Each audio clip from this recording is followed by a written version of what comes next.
Hello दोस्तों, मैं कमलेश मौर्य स्वागत करता हूं आपके अपने YouTube channel Kamlesh math and physics पर। उम्मीद करता हूं स्वस्थ होंगे, मस्त होंगे और अपने पढ़ाई को आप लोग खतरनाक तरीके से कर रहे होंगे।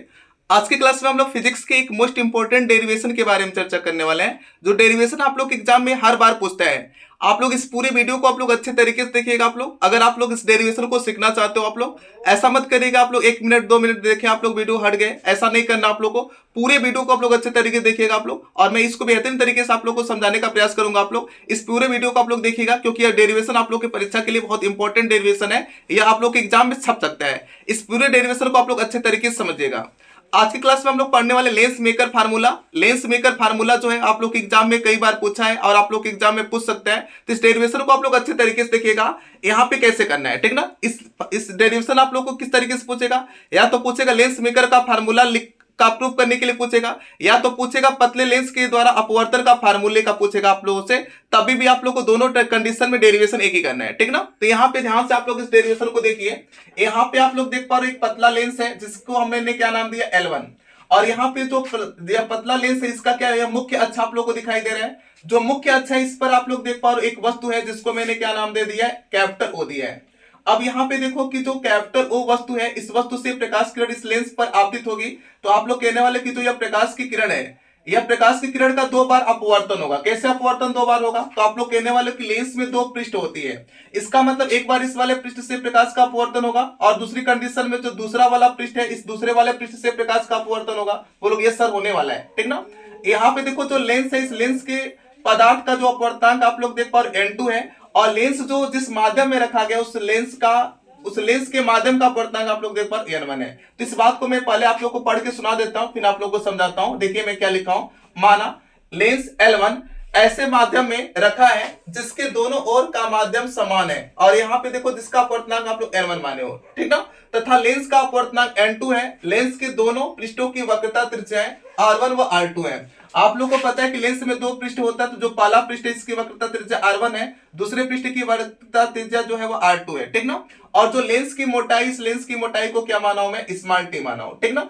अभी के लिए आप मैं क्या करता हूं, पहले क्या करता हूं कि जो यह पहला पृष्ठ है, इस पहले पृष्ठ के लिए मैं अपवर्तन के बारे में सोच रहा हूं, ठीक ना। अभी मैं इसके बारे में सोचूंगा, फिर इसके बारे में सोचूंगा। तो अगर मैं पहले पृष्ठ के लिए अपवर्तन के बारे में सोचूंगा, तो जो पहला पृष्ठ है, इस पहले पृष्ठ को अगर आप लोग देख पा रहे हो, तो जो यह पहला पृष्ठ है और यहाँ पे आप लोग देख पा रहे हो वस्तु रखी गई है। तो जो पृष्ठ है और जो वस्तु है, इसके बीच की दूरी को हम लोग क्या कहने वाले हैं, वस्तु दूरी कहने वाले हैं। और वस्तु दूरी को हम लोग किससे लिखते हैं, U से लिखते हैं। इसका मतलब U हो जाएगा। और जो यह पहला पृष्ठ है, इस पहले पृष्ठ से आप लोग देखो, इस पहले पृष्ठ के द्वारा जो वस्तु का प्रतिबिंब है वो कहां पे बना है, I डैश पे बना है। जो यह पहला पृष्ठ है, इस पहले पृष्ठ के द्वारा वस्तु का प्रतिबिंब कहां बना है, I डैश। तो उस कंडीशन में आप लोग कह सकते हो जो यह पृष्ठ है और जहां पे प्रतिबिंब बना है उसके बीच की दूरी को हम लोग क्या कहेंगे, प्रतिबिंब दूरी, जिसको मैंने यहाँ पे नाम दे दिया V डैश का नाम दे दिया। बात समझे आप लोग। तो यहाँ पे देखिए मैं सबसे पहले लिखा हूं प्रथम पृष्ठ के लिए।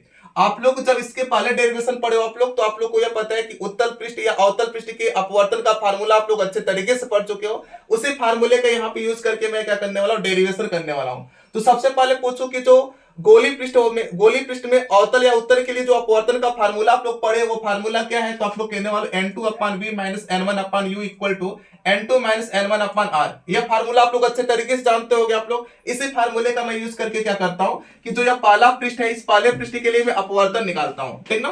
तो प्रथम पृष्ठ के लिए अपवर्तन या प्रथम पृष्ठ की मैं बात कर रहा हूं। तो उस कंडीशन में आप लोग कहने वाले हो कि देखो N2 अपान V होता है। तो N2 V क्या होता है, प्रतिबिंब दूरी। तो यहाँ पे देखो जो यह पृष्ठ है, इस वाले पृष्ठ के लिए प्रतिबिंब कहां पे बना है, यहाँ पे I डैश पे, और प्रतिबिंब दूरी को क्या माना हूं मैं, V डैश माना हूं। तो उस कंडीशन में यहाँ पे देखो मैं लिखूंगा V dash minus N1 upon U।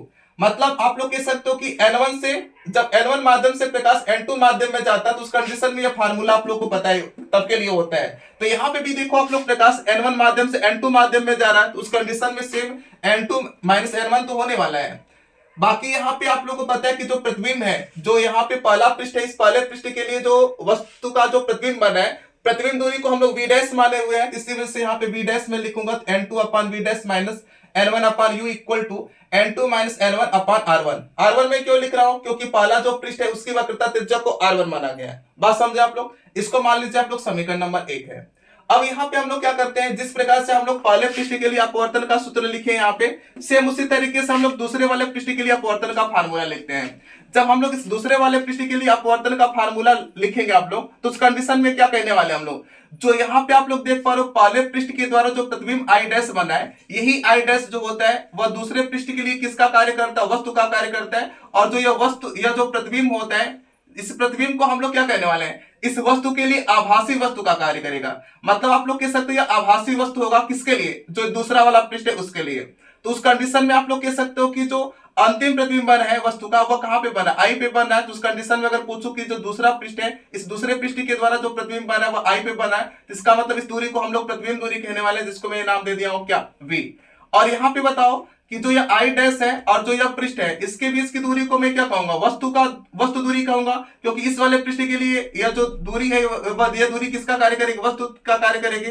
तो उस कंडीशन में अगर पूछूं यहां से लेके यहां तक की दूरी क्या होगी, तो आप लोग कैसे निकाल सकते हो, देखो ध्यान से आप लोग, यहां से लेके यहां तक की दूरी क्या है, वी डैश है, और इस लेंस की मोटाई क्या मानो, स्मॉल टी मानो।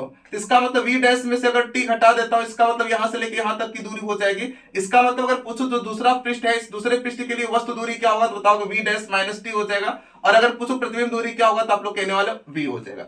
बात समझे आप लोग। तो उस कंडीशन में यही चीज यहाँ पे लिखा हूं, देखिए सबसे पहले, अब आई डैश एक आभासी वस्तु की तरह कार्य करता है तथा इसका प्रतिबिंब आई पर बनता है, ठीक ना। और उस कंडीशन में आप लोग देखो, जब इस वाले पृष्ठ की बात करूंगा तो उस कंडीशन में प्रकाश होगा वह N2 से N1 में जाएगा।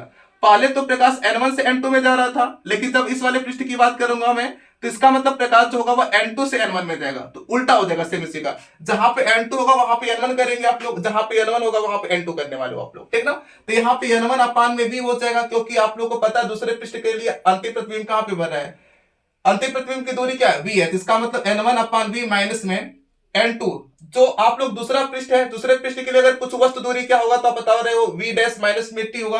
तो यहाँ पे v dash minus T equal to N1 minus N2 upon में R2 हो जाएगा। अब यहाँ पे अगर हम लोग यह मानते हैं कि जो लेंस है वो बहुत पतला है, तो उस कंडीशन में हम लोग क्या करने वाले हैं, t का जो मान होगा वो बहुत नगण्य होगा। तो इसका मतलब N1 upon v minus N2 upon v dash equal to N1 minus N2 upon R2। इसको मान लीजिए समीकरण नंबर 2 है। समीकरण 1 और समीकरण 2 को आप लोग जोड़ देते हैं, तो यहाँ पे लिखा हो समीकरण 1 प्लस समीकरण 2। समीकरण 1 का जो लेफ्ट हैंड साइड आप लोग देखो यह दिया है, और समीकरण 2 का लेफ्ट हैंड साइड यह दिया है। तो लेफ्ट हैंड साइड में जुड़ता है, राइट हैंड साइड में जुड़ता है। देखो यहाँ पे मैं लेफ्ट हैंड साइड को आपस में जोड़ दिया हूं, मतलब इसको प्लस इसको कर दिया हूं, ठीक ना, इक्वल टू जो राइट हैंड साइड होगा राइट हैंड साइड में जुड़ेगा, तो इसका मतलब यहाँ पे राइट हैंड साइड आपस में जुड़ चुका है। अब अगर आप लोग अच्छी नजरों से देखो तो आप लोग को क्या दिखाई दे रहा है, तो आप लोग कहने वाले N2 अपान v डैश यह प्लस में, और यहाँ पे N2 डैश v डैश जो है वो माइनस में। इससे कहानी समाप्त हो जाएगी। जब इससे इसकी कहानी समाप्त हो जाएगी, इसका मतलब minus N1 upon u plus N1 upon v हो जाएगा। अब देखो यह प्लस में या माइनस में, तो पहले मैं इसको लिखता हूं फिर इसको लिखता हूं। बात समझे आप लोग, बोलोगे सर। यहाँ पे N1 upon v minus N1 upon u equal to इसको और प्लस इसको, तो इसका मतलब N2 minus N1 upon R1 plus N1 minus यहाँ पे N2 अपान R2 हो जाएगा, ठीक ना। ऊपर से N1 को कॉमन कर लीजिए आप लोग, तो 1 अपान v माइनस 1 अपान u हो जाएगा। अब यहाँ पे देखो यार ध्यान से आप लोग, यहाँ पे N2 माइनस N1 है और यहाँ पे N1 माइनस N2 है। तो मैं क्या करता हूँ, जैसे यह है उसी तरीके से मैं इसको अगर बनाना चाहूं तो आप लोग क्या कहने वाले, इसमें से माइनस कॉमन कर लीजिए। जब इसमें से माइनस कॉमन करोगे आप लोग, तो इसका मतलब यह माइनस है तो प्लस हो जाएगा, या प्लस है तो माइनस में होगा। तो इसका मतलब N2 माइनस N1, और यहाँ पे माइनस कॉमन करोगे तो यहाँ पे माइनस हो जाएगा। अब यहाँ पे N2 माइनस N1 अपान में R2 हो जाएगा, और यहाँ पे N2 माइनस N1 अपान में R1 हो जाएगा। बोलोगे सर हो जाएगा। जैसे वह है उसी प्रकार इसको छाप लीजिए, और इसमें से अगर पूछो कॉमन क्या मिलेगा, तो बताओ N2 माइनस N1 कॉमन कर लीजिए ऊपर से। तो अगर कॉमन करते हैं इसका मतलब 1 अपान R1 माइनस 1 अपान R2 हो जाएगा। बोलोगे सर हो जाएगा। अब यहाँ पे इस N1 को इधर फेंक दीजिए आप लोग। जब इस N1 को इधर फेंकोगे आप लोग, तो इसका मतलब 1 upon b minus 1 upon u equal to, जब इसमें आप लोग क्या करोगे, N1 को इधर फेंकोगे, इसका मतलब डिवाइड में होगा, तो N2 अपान N1 माइनस N1 से N1 खत्म होगा तो 1 हो जाएगा, 1 अपान R1 माइनस 1 अपान R2 हो जाएगा। बोलोगे सर हो जाएगा। और लेंस सूत्र से आप लोग को पता है 1 upon f equal to 1 upon b minus 1 upon u होता है। अगर मैं पूछूं इसकी जगह मैं क्या लिख सकता हूं, तो 1 अपान f इक्वल टू, और N2 अपान N1 की जगह मैं लिख सकता हूं n माइनस 1, और यहाँ पे 1 अपान R1 माइनस 1 अपान R2। जो यह फार्मूला निकलता है, इसी फार्मूले को हम लोग कहते हैं लेंस मेकर सूत्र या लेंस मेकर फार्मूला कहते हैं, या इसी फार्मूले को हम लोग कहते हैं पतले लेंस के लिए अपवर्तन का सूत्र। तो यह फार्मूला या कह सकते हो जो डेरिवेशन होता है, या डेरिवेशन में किस प्रकार से करना मैं आप लोगों को अच्छे तरीके से समझाया हूं। अगर इस डेरिवेशन में किसी को कोई भी डाउट रहता है तो आप लोग कमेंट करके जरूर पूछेगा आप लोग। और अगर ये वीडियो आप लोग को अच्छी लगी हो तो वीडियो को आप लोग लाइक करिए, जो चैनल है चैनल को सब्सक्राइब करिए आप लोग, और इस वीडियो को आप लोग दबा को शेयर करिए। वीडियो देखने के लिए बहुत बहुत धन्यवाद।